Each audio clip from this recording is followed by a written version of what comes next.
今一開始先看邦橋站，一個這查甫人騎車，佮哪咧用手機啊，叫警察抓落來，無受到講伊所記者配合，佮去弄警察車，造成2個警察受傷。警察着伊毋但是無駕照，隨甲檢落去，又閣是接到騎車，移送法辦。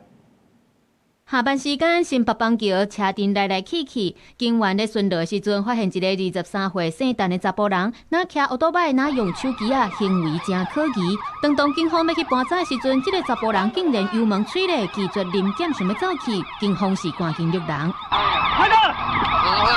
警方約大約2公里，這嫌犯佇咧逃走的過程當中，佮弄到警員的奧多擺，造成2個警員切着傷，好佳在送病院是無啥物大問題。危險的場面嘛，全部攏去互經過民眾翕落來，到場支援的警力嘛，隨抓到這個嫌犯。於信義路與廣明街口發現一名陳姓駕駛違規使用手機，員警上前盤查時，該名駕駛駕車逃逸約2公里後，遭警方成功於四川路攔截圍捕，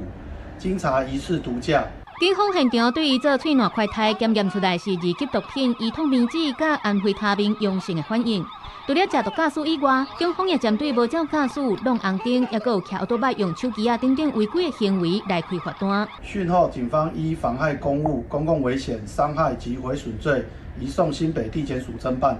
另針對陳嫌違規部分，將另行舉發。警政署已經在去年底引進喙瘻毒品快篩的試劑，加強執法。食毒駕駛進程也已經正式列入去以防性期愛事由，執法效能大大提升。統計新措施實施5天，全國因為拒絕檢測也是喙瘻快篩陽性去互逮捕以上案件，就有到335件。執法機關是加重力頭，向食毒駕駛來宣戰。記者綜合報道。